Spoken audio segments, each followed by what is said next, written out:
Hello, Wiki Peeps, and welcome. Welcome to this edition of WikiTree LiveCast with Mags Golden and Julie Ricketts in the control room this week. Our special guest is Doug Lockwood, and we're going to be discussing all things one-name studies. So if you've ever thought about doing a one-name study, WikiTree is the way to go. Hi, Doug. How are you doing? I'm great. How's everybody? Is anybody answering in the chat room? We've got a few people here. That's good. That's good. So, Doug, getting right down to things, what discovery brought you to WikiTree? Well, that's a great question.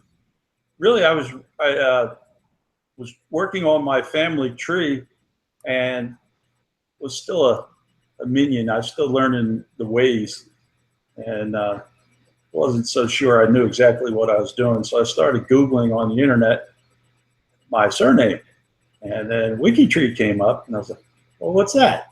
So went on there, poked around a little bit. Next thing I know, it leads me over to the G2G, and says, well, go ahead, ask a question. So I'm like, well, I have no idea what this is. So I asked the question, and some people tried to answer. I say, well, that's pretty cool. And then I left it at that. I didn't think much of it. I didn't realize it was a community of people that are trying to help one another. And so I went on about my merry way. Next thing I know, about the next day, I get an email from a greeter who was very nice.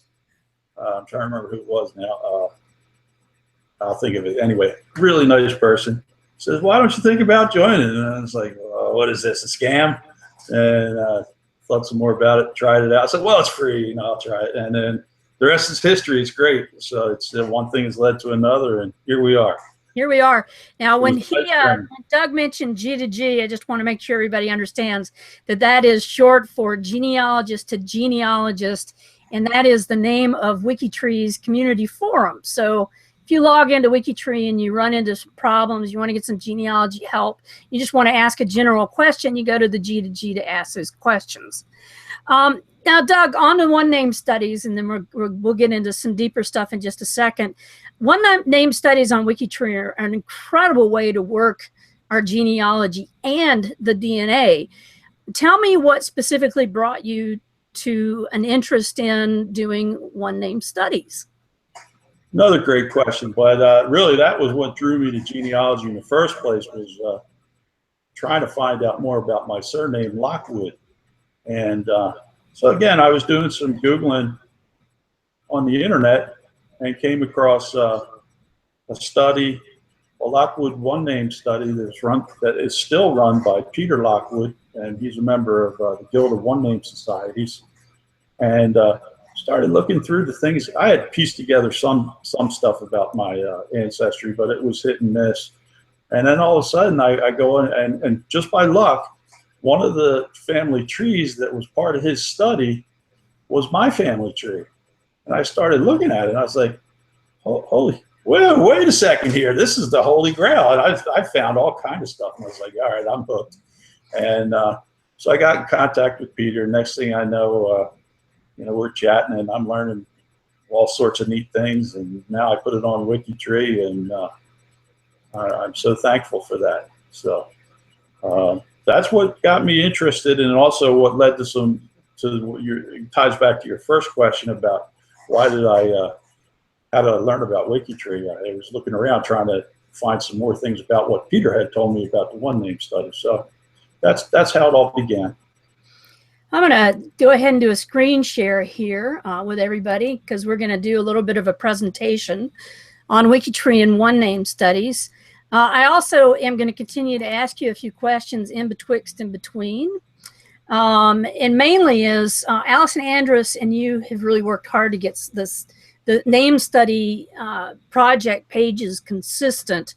Was this a really hard thing to do? And I know that you throw a lot of the big project work was Alison Andrus's hard work.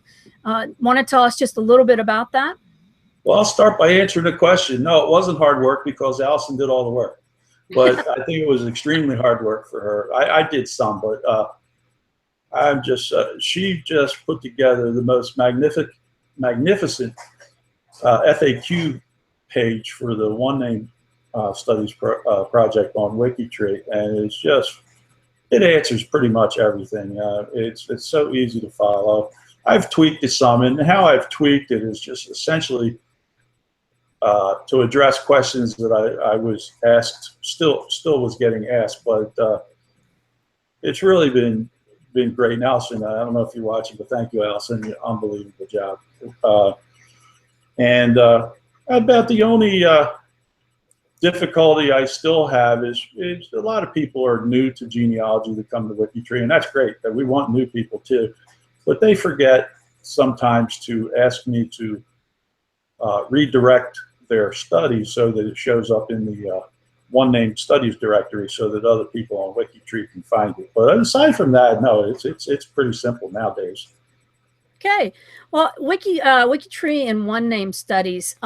The biggest deal about WikiTree is that WikiTree connects, and we connect with collaboration on deep ancestors, which is between distant cousins who are serious about genealogical research and careful about sources. Because WikiTrees are all connected on the same system, our collaboration is creating a single family tree, that's a global family tree, that will eventually connect all of us. And this makes it easy for anyone to access and discover their roots. And the most important part about that is we focus on genealogical collaboration, and it's free. It's free. It is free.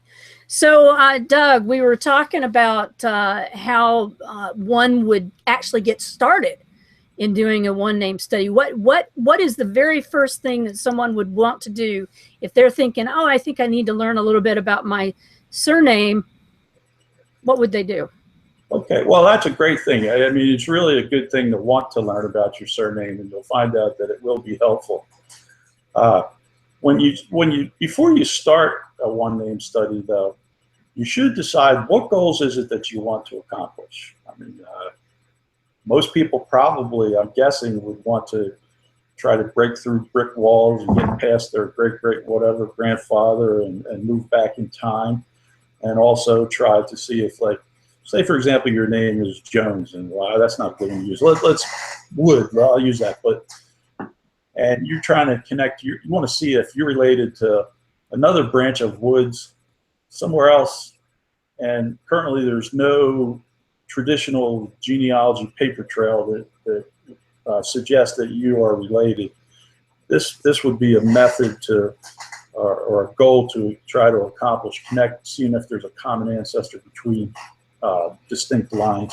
So that's another goal for when you begin a one name study. Other things you might consider, and some people want to do, they want to find out where did this surname start?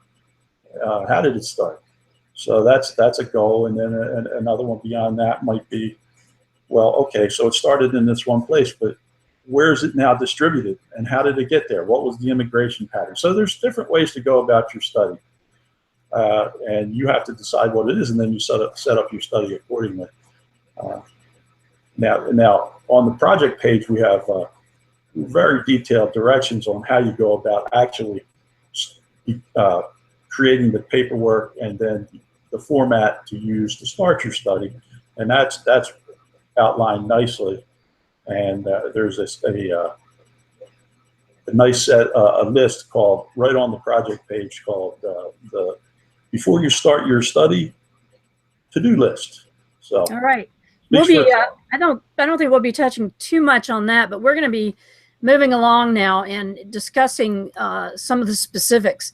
And the reason that WikiTree is such a perfect place to work on a one name study is because WikiTree is a huge global family tree, which means it's an incredibly detailed database, and it's perfect. If you look at the screen we have up, there are data fields everywhere. You see that Richard Witten's parents are data fields. Thomas is a data field. The last name Witten's a data field.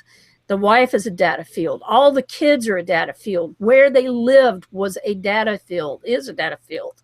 There are also categories that are data fields. And we'll get into this just a bit more later, but the data fields in the categories area will let us do things like Maine Witten name study you see down here at the bottom. You also see that we have Scarborough, Maine, Troy, Maine, and Witten name studies. So there's like 2 different ways to categorize just the name study in this instance. We also see that he's an American Revolutionary soldier, and that he's an NSSAR patriot. So we also have data fields that you can fill in regarding DNA connections. And you see that Richard Witten has Chris Witten and Ted Witten, Witten-Krause are also information that can be used in a one-name study, the DNA information. And then you have tags. Everybody on WikiTree has tags that they're interested in or they're involved in. These happen to be Chris Witten's tags, and he's interested in improvements, but also Legay is one of his surnames. Oldford, Stores, his great-great-great-grandmother's name, and Witten. So you can also connect to other people who also are following the surname Legay or Oldford or Stores, because they're entering those tags into their information of followed tags. We also have on G2G, and we talked about G2G in the opening there. G2G is also another place where there's data being collected. You can see that at the top there's a search bar where I typed in Witten, and it brought me up all the results of Witten. There aren't just 3, there's tons and pages of Witten questions. One of those is that Chris was announcing that he found out that Richard Witten, the guy, the profile we were just looking at, that he was a Revolutionary War soldier, and it was on the 4th of July.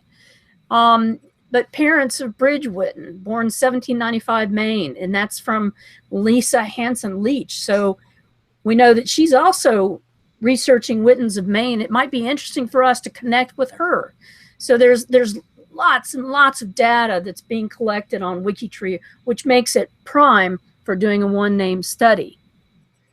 The purpose of One Name Studies project is to provide you with potentially valuable resources that can help you coordinate with others who are researching the same surname, and to provide a space for collaboration. And that's on WikiTree, but this can include people that are outside of WikiTree.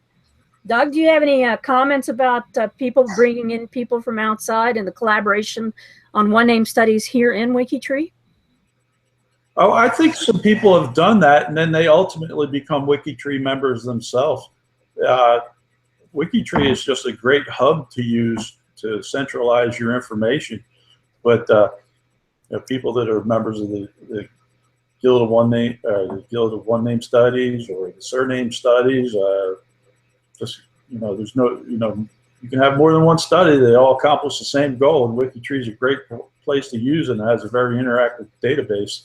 So yes, I would suggest it, and there are members that do take advantage of that and bring in others.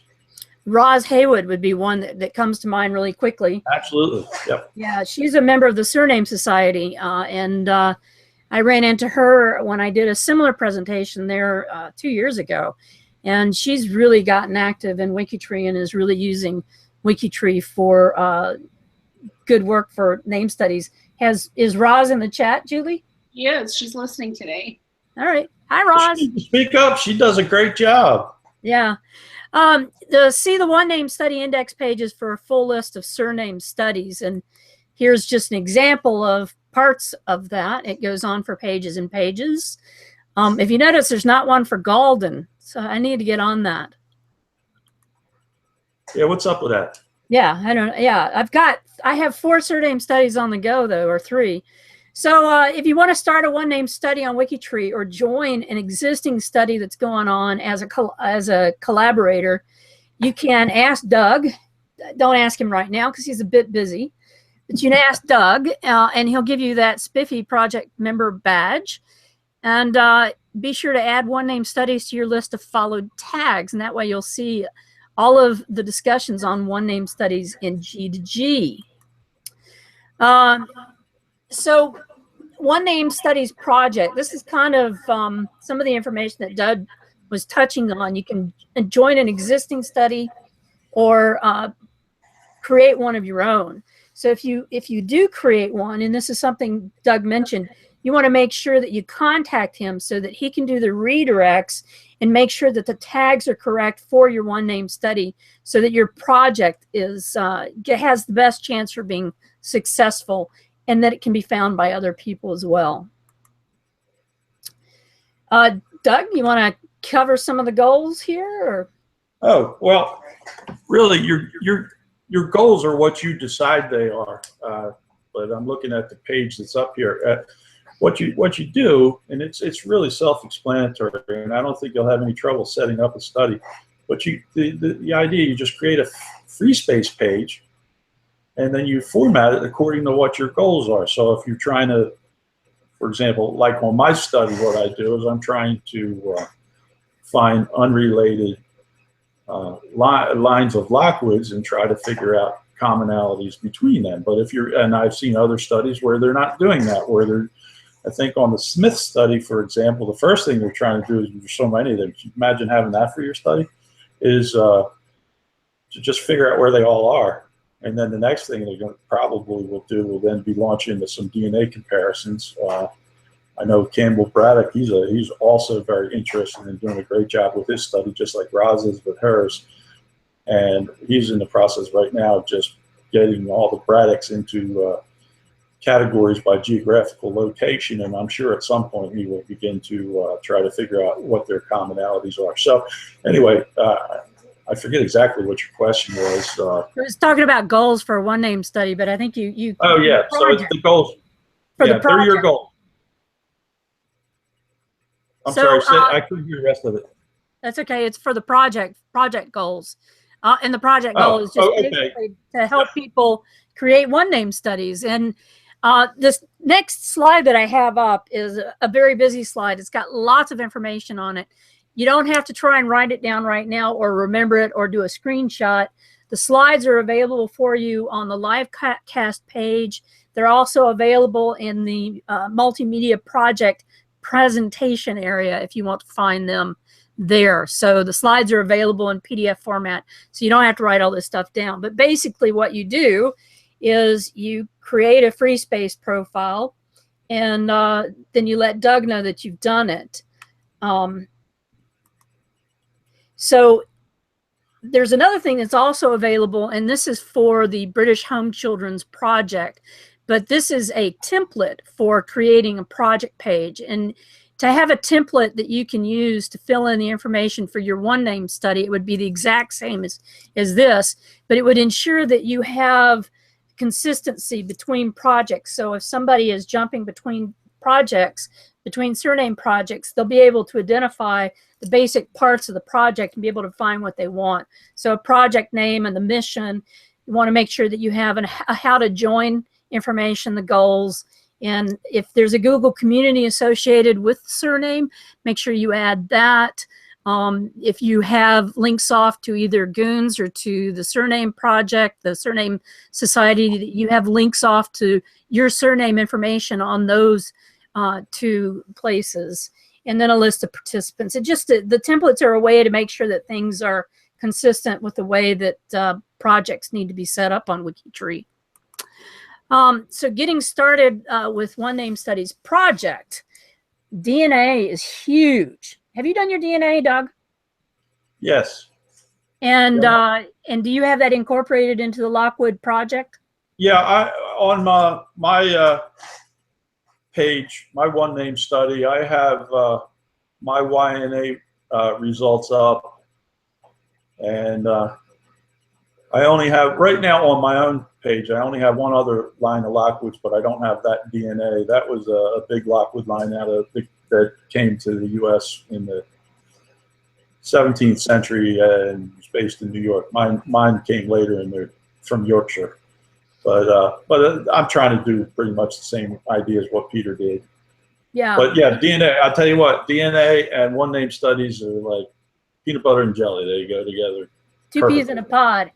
That's right. How many cliches can we think of for? I could think of plenty, but that Mutt and Jeff. Yes. I don't know. Yeah, I'll leave it at that. But yes, plenty. So having a one name study is a great place to put DNA test information about that particular name. I pulled up the DNA section of the Witten DNA study, and it shows how some of the information is linked off to the Family Tree DNA Witten surname group study, Witten, and I think that in some research that's been going on recently, we need to add the name Witten, Whiton, to that list, and the Y search information on Witten. It also lists some of the most distant ancestors, family names, most distant ancestor last names, ancestor location and origins, and it lists a group. It has a list of haplogroups associated with these individuals. And listing Y DNA haplogroups is kind of tenuous because they tend to change. Like Family Tree DNA just did an upgrade of the mitochondrial DNA information, and a lot of mitochondrial DNA haplogroups changed. So you're not locked in necessarily with this information. As this information changes on the DNA study for that surname, then you can update the information for each of these most distant ancestors in this kind of a table so that it can be the most up-to-date information. Now, Doug, you and I were talking the other day about how categories, and we were showing the database fields for categories for WikiTree. And we were showing that there are really incredible ways that you can use categories to help identify how different things happen in a name study.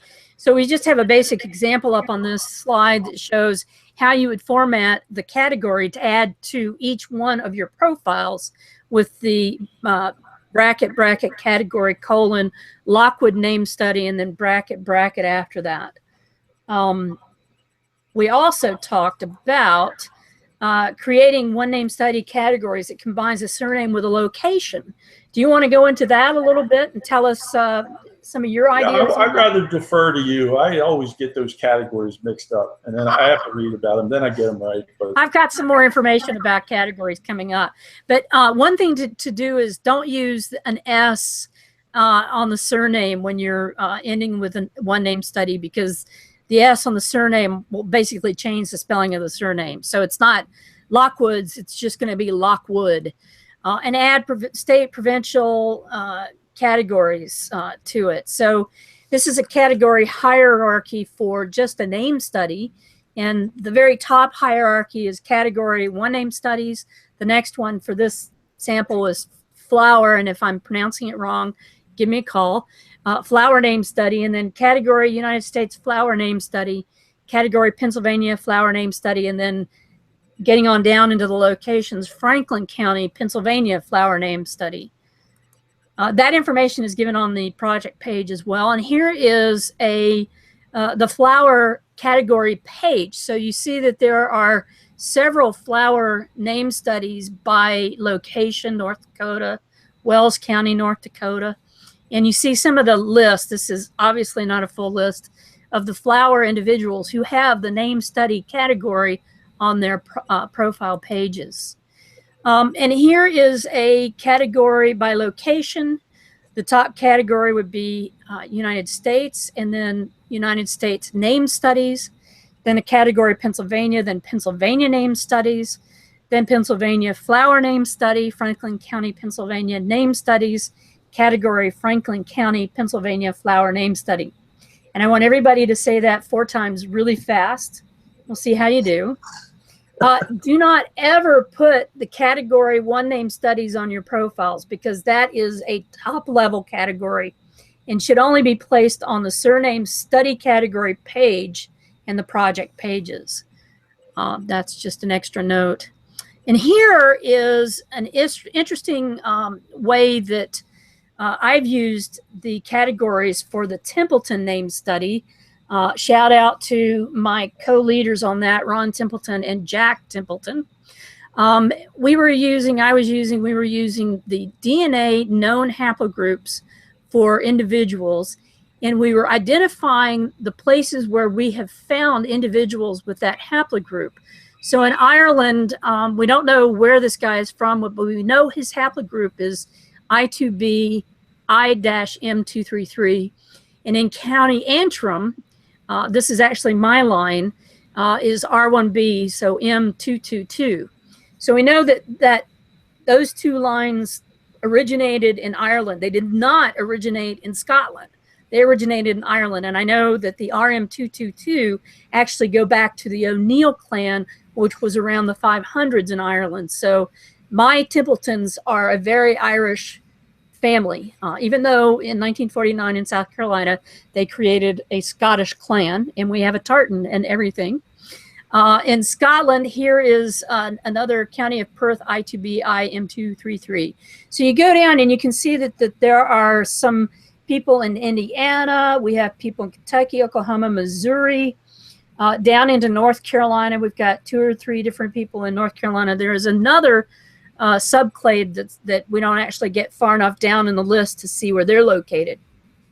But using this information, if I run across somebody who is a Templeton who lives in Arkansas, for example, and we start talking about how we might be related, and they tell me that they know that their family migrated from Indiana to Arkansas, then 99.98% I'm going to be sure that they are connected to me, and that their family, their male line haplogroup is going to be my R1b or M222 haplogroup. So I've been able to use the categories to kind of track the migratory patterns of the Templetons who originally settled in South Carolina, who originally immigrated from Ireland. So it's been an interesting way to use categories in that way. And here again, we see that in those, this is a breakdown further of that page that we were just showing. I'm actually going down into the page, and this is the county unknown and the county Antrim people. But you notice that in WikiTree, because it's so interconnected, I have a link to Alexander Templeton, who was the progenitor so far that we know of the line from the unknown county in Ireland. And it lists, you can link off to the most distant ancestor for the study in this geographic location with this haplogroup. Same thing with James Templeton, which is my line. Go back to that.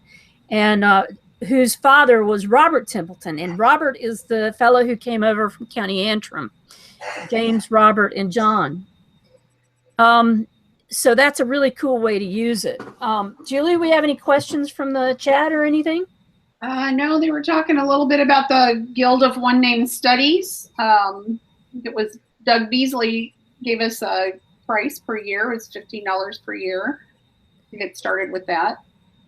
And Roz says, oh, it's gone up a little bit. She said in the UK it's 18 pounds per year, which would be about 22 here. So yeah, the surname, whether or not it's worth the money to join. The Surname Society is $12 US because I just paid my fees. I'm a member of Goons and the Surname Society, and they both are very good. They complement each other in many ways. So, Doug, here we are getting back to some of the very talky points about tasks that get you on your way to getting your surname study started. Start by adding your one name study category to your profiles. Look for other profiles with the same surname and post them to your study. Make sure that you talk to the profile manager before you do that. You know, just post information, say, I'm going to be adding this.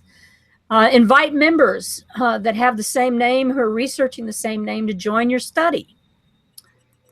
Does your surname study show up as a project on your surname genealogist's page? If it says no one has started a project for your name yet, but you have, then you need to get some help from the leaders. And the next slide is going to show us where that is. This is for my Templetons. And up in the right-hand side, you see that there is a Templeton project. That is a Templeton one name study or Templeton surname study. So there is a Templeton surname study. If you don't see that and you've started a surname study for your surname, then let one of the leaders know and they'll get you straightened out. Add your surname origin and meaning to your story. That's really important. Like I know that my subclade M222 is from Ireland, even though my Templeton family all believes that we're from Scotland. So knowing that information, and Ron Templeton wrote up a really great origin story of our haplogroup and made the connection that there's a lot of research going on that connects us to Clan O'Neill. Doug, any comments on what you would put? That's fantastic. What you just said, I was like, wow, that's pretty cool. Yeah. Well, before I make any other comments, yes, but you should definitely do all the suggested things that are on the to-do list when you start your study. And I might be getting ahead of myself here a little bit. I don't know what you got coming up, Max, but part of contacting other people is also marketing your study. If other people don't know about it, they're not going to help you. They're not going to collaborate. And people want to help. And so aside from contacting other people that are already members of WikiTree and making them aware that you have a study, you know, it doesn't take much time or effort to create your own Facebook group about your surname and advertise it there, and then steer them towards the study on WikiTree as well. And you'd be surprised at the results that you could have. So be creative, do these things. You know, it's all free. Give it a shot. Yeah. And back to this list of tasks to get you on your way. You can add a table and post your DNA results, Y-DNA results, like I showed you from the Witten name study. And if you have DNA test results from other family members, add their tests to their profiles and connect them to the surname study. Post your direct family line as a family unit. There's a way on WikiTree where you can do relationships too. So you can do a relationship to you and your most distant surname ancestor, and then you can take that relationship trail and post it on your surname study and add your children as the living descendants of this line. That's one idea. There's also information you want to post. Do you have notable people? Is there a Sir Douglas Lockwood in the wings, Doug, that you want to add to your surname study? Peter, I mentioned earlier when we first got on about Peter Lockwood and his Lockwood study at the Goons, and he does exactly that. He does everything textbook.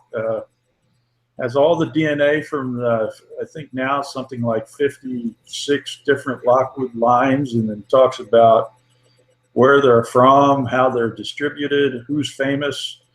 It's really interesting. If you get a chance and you're still not sure exactly how you want to go about your study, that is listed. His study is, there's a link to it on the project page, and what it says, it doesn't say Peter's study. What it says is a great example of a one-name study. And if you click that, you can go check it out.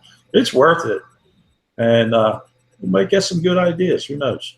So, but no, I'm not aware of any other Sir Douglas Lockwoods. Maybe my son is named Douglas Lockwood. Maybe he'll be that person. We'll see. There you go. So also on your surname studies, if you've got commentary for discussion up, if there are different theories about what happened or different ideas about one family not inheriting a part of a marker on their DNA tests or anything like that, create an area in your project where there's an area for discussion and commentary on these things. And a part of the one name studies, talk about your journey on the research trail. How did you get there? What exciting things did you discover? Any wise tales that have been debunked for your study? Add them to that information. Make sure you always, WikiTree is huge, add sources and resources to any information you add. Don't just put any theory up. Theories can be discussed in the discussion area, but make sure that you have sources and resources up for the information you add that is true. And then advertise your study, as Doug was talking about. You want to talk about it in G2G. You want to invite other members of WikiTree to collaborate. You want to go outside of WikiTree and get people to collaborate as well. So here is information about our G2G forum, Genealogist to Genealogy, and ask whatever questions you have, even if it's just not promoting your one name study, just asking questions about one name studies. You can also browse past discussions about one name studies. Post your information on social media. Tweet about your one name study. Create a Facebook page like what Doug was saying. Do a YouTube video on WikiTree and one name studies like we're doing right now. There's lots of ways that you can get information about your one name studies out there. So create a specific page for your one name study. Now, this is going to get a little bit detailed into web crawlers. If you don't know what a web crawler is, a web crawler is just like a spider that goes out and crawls around the web looking for things. And when it's looking for stuff to put into search pages, those search result pages, it's looking for keywords or tags, just like the tags we were talking about before. You want to use keywords like Lockwood, you want to use Witten, you want to use Golden, you want to use Templeton, you want to use Ricketts, you want to use Haywood. You want to post the surname, and you also want to use things like location, like my Templetons are, the majority of them settled in South Carolina in the late 1700s. You want to put South Carolina. I know that a bunch of them migrated because they were against slavery. They migrated to Indiana. So I know that Indiana would be a good place to put that.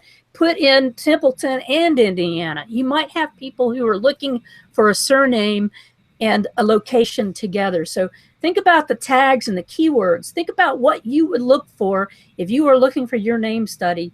Put that information into the pages. Julie, are you wanting to ask a question? No, we don't have any questions right now. Okay, I thought you were giving me your I have a question, Mags, look. Nope. Okay, also public genealogy boards like RootsWeb or Ancestry, post information about your one name studies to those on genealogy sites. If you're on Ancestry, put a blurb or a comment somewhere that you have a one name study site on WikiTree and link off to it. Post that information in your family search tree or your MyHeritage tree or wherever it is that you are working on your name study and you want to connect the two. Blog about it. Write a blog. Tweet about it. Instagram about it. Facebook about it. Get people interested in your name study, one profile at a time. And here are some useful links for One Name Studies project, the WikiTree link, and the index of One Name Studies. You'll also find on the YouTube watch page that there is a list of links and information that you may find useful that you may want to look into as well. And, yeah. Robin Lozier is here, and she was asking, excuse me, she was asking for you to be sure to mention Rootschat. Rootschat, yes, yes. And Rootschat, I have my Micklemoyle surname study posted on Rootschat. There's tons of places that you could do it. If somebody would like to put together a list of resources where one could post about one name studies and post that as an answer to the G2G post about this livecast, that would be great. Put a list together of places where one might post to help market. Doug. Yes. Where did surnames start originally? Well, that's a loaded question. Let me think about it. I guess it depends on the surname. I can only speak about what I know about, so I'll just talk about my surname. From what I can gather and what I've read, that most Lockwoods originated sometime around the 10th, or about the 11th, 12th century, in and about Yorkshire, England. Where they came from before then, guesses are probably Norway. I mean, I carry some genetic markers that say that's where I'm from. But in any case, somewhere around there, and then they sort of stayed in that area, sort of the Midlands and Northern England for quite a while, and then they began to branch out and come across the pond. And there were some name variants along the way. Sometimes they'd spell it Lochwood, other times Lockwood with an E on the ends. Back in the earlier centuries, they would have a D on the front of it. You know, I guess that's the French influence. You know, would be somebody de Lockwood, just like there's and all the other Euro Aristo type stuff. But so that's what I can tell you about that one. Then I don't want to get into Dutch patronymics because they don't work well with one name studies anyway. But I know once they started Americanizing their names, I know my mom's family is from the Netherlands or from Holland, and they came to this country with the name Tours, T-O-E-R-S.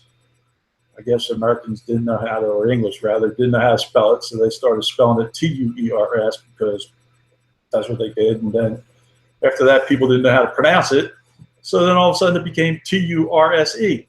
So I guess they just decided to go with the flow, and I'm sure that's the same for almost all surnames. They morph over time, so that's enough to drive you crazy. I know that's all I really know. So add what you know. Yeah, there's a lot of there are a lot of surnames that come out of geography, like the Templetons. A lot of people believe that the Templeton surname comes out of them being very active with the church, which they may have been.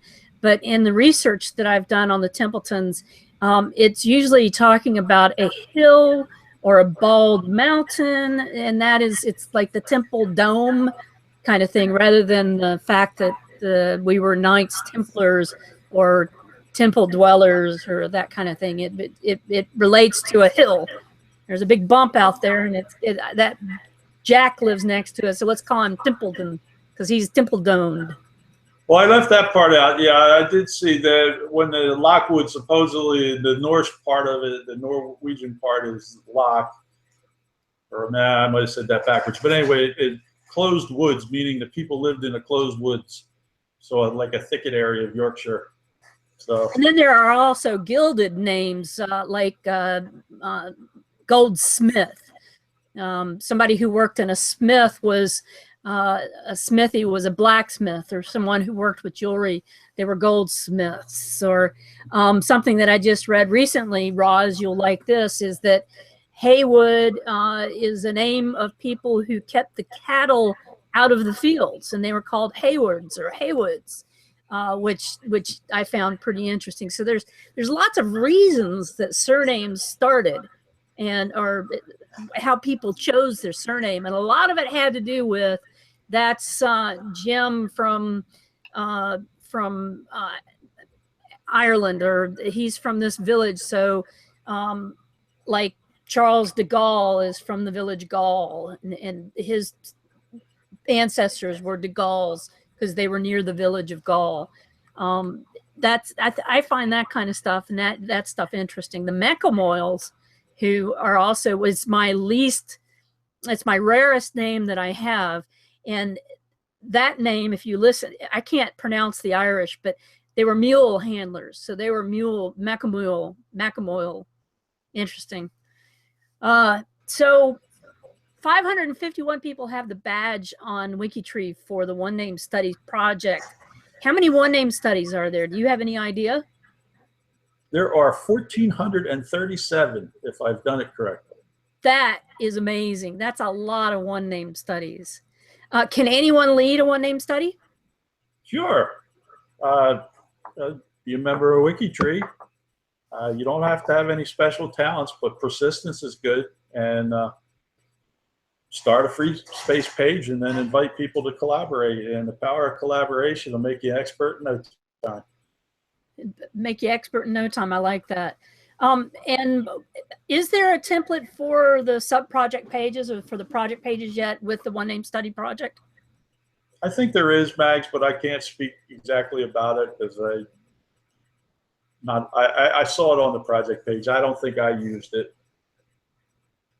So you might know more about that than me. If anybody has questions about that after the broadcast, maybe tomorrow, the next day, just ask me. I'll read about it.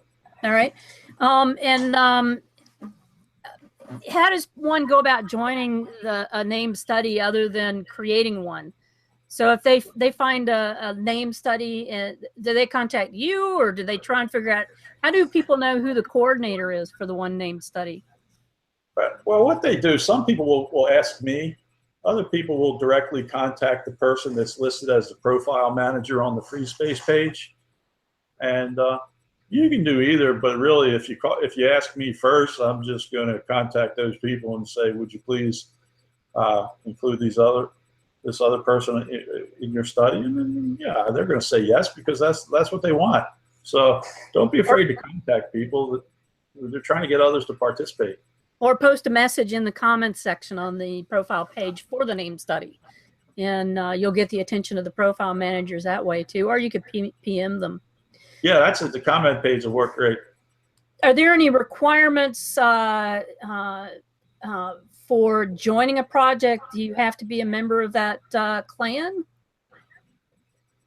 Well, I would think that would be up to the particular study to make those rules. I mean, on face value, I'd say no. If you have an interest in it and you want to help them, I'm sure they would appreciate your help. I think that the main rule would be, do you want to help out? Do you want to collaborate? Yeah. Let's do this.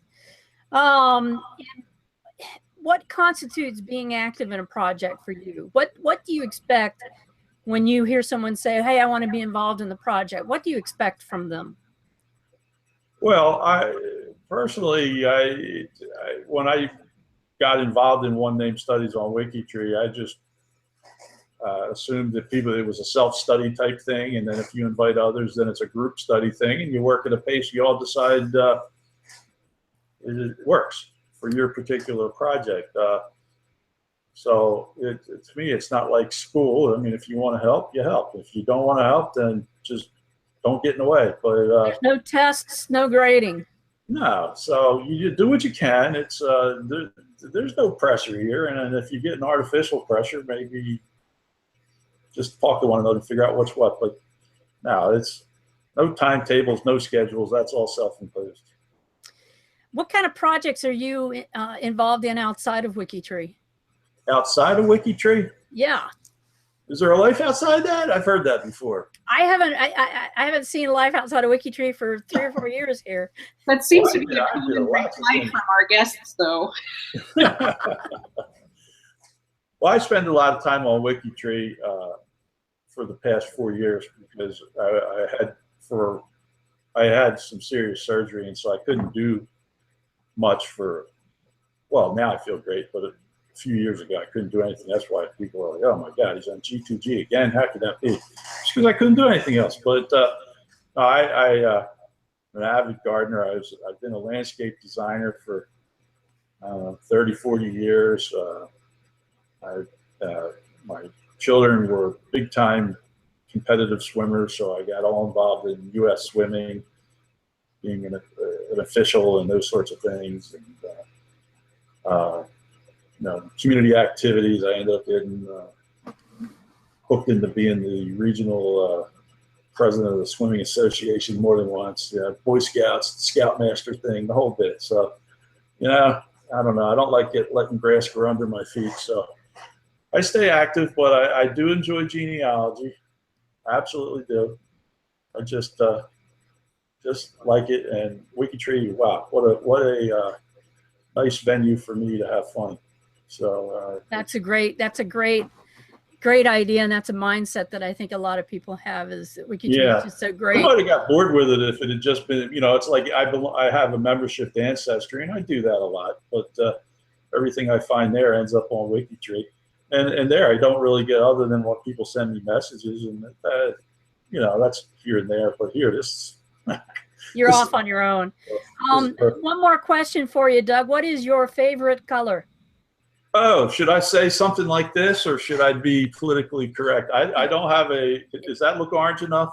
Oh, that looks orange. Good answer. All right, wait a minute.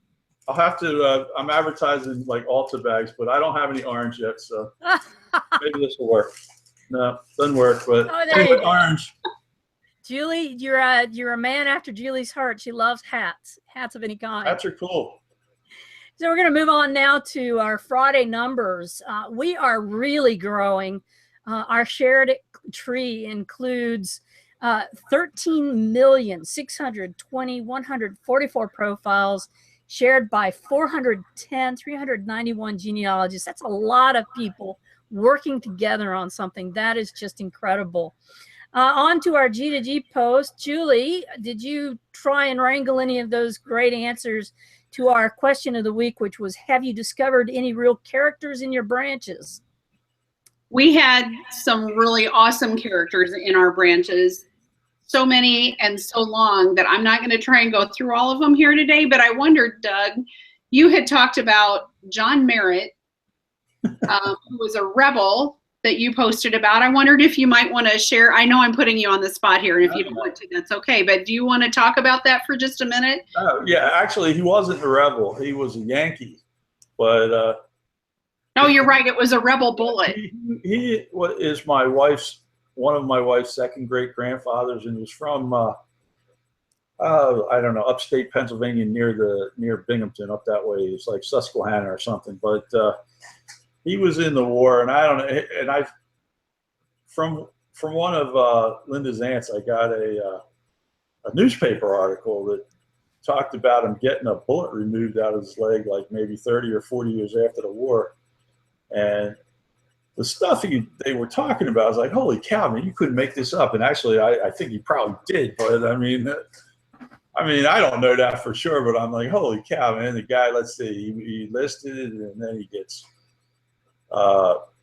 gets pinned down by a bunch of rebels, and then he uses a rebel as a shield, and he like captures all these other rebels, and it was a fantastic shield gets shot by his own guys, and let's see, then he gets captured and put in prison, and then him and some Pennsylvania miners escape by making a tunnel.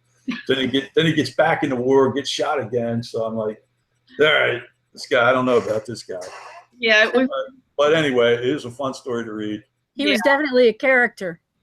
Yeah, and I don't want to keep talking stories, but the reason why I'm saying maybe he's making this up is because one of my great whatever grandfathers on my mom's side that came over from England. Before he'd come over, he was in the Napoleonic War, but he was like in the sidelines. When I'm finding out after the fact, but he was in the, I forget, something militia foot, whatever they called him back then. But so he was at Waterloo, and so anyway, I find out after the fact, like years and years later, he was in the sidelines somewhere.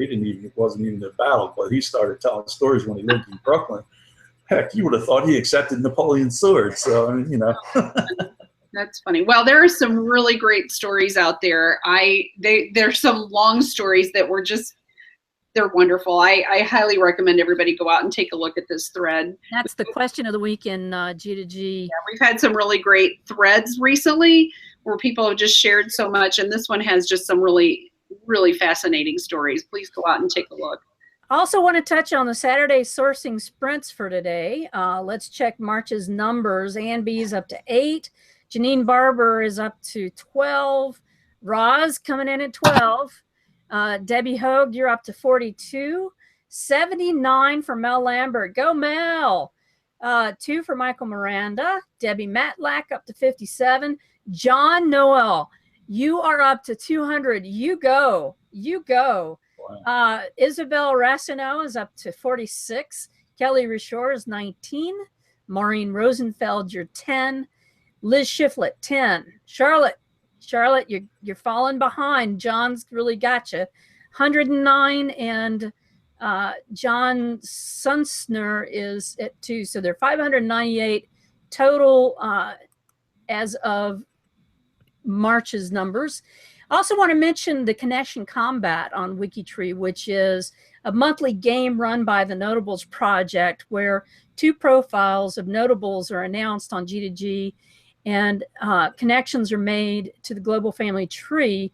The profile, the person who connects becomes a winner. So check out that information. And they also have winning information. Last winners were James Watson and Francis Crick. They were the co-discoverers of DNA. And the winning profile was James Watson. The winning researcher was Michael Stills. There was no bonus round winner for that one. So check out the Connection Combat and the Saturday Sourcing Sprints if you want to find out more information. Asking, she said there was a rumor that Doug was going to talk about the 1890 census. I'm waiting for that. Well, I don't know. You have to email me about that. I don't know. Still working on that. He's working on that. Yeah. We also have... That was shameless marketing plug to get people to watch. That was a shameless marketing plug. It was. It worked. Grandma's WikiTree genealogy tip of the day is explain your changes, peeps. So if you're doing work on a profile, make sure that you explain the changes that you're working on. Don't just make changes and click save. Put a quick note up, adding category or fixing typo, whatever the changes that you've done on a profile, add that information. And be nice to genealogists. Your grandma always says you can draw more flies with honey or blueberry pie than you can with vinegar, sweetie. So keep that in mind. Be nice. Add your changes. Explain them. I want to thank Doug Lockwood for being here today and talking about one-name studies. And it was a pleasure. Yeah, and Julie, thank you always for handling the chat. Julie also handled some of the technical end of the live cast today. And too bad you're not handling me being able to speak. And next week, we're going to have Bob Kinniston with the Profile Improvement Project, along with award-winning writer and editor Bobby Christmas, who's known in the writing world as the Book Doctor. They're both going to be here. Bob Kinniston, of course, is going to be discussing all things Profile Improvement Project. And Bobby is going to talk to us about making your profile biographies a little more interesting, or making them interesting for other researchers, or giving us ways to take some of those profiles that might just have lists of data, of information, of census information, and how to spin that into something that's interesting to read as well as just the data out there. So come next week to see that. Julie may be handling a good bit of that, as I will be a little bit under the weather, but I will be here for that. And we'll be seeing you next week. Thank you so much for being here, and we'll see you.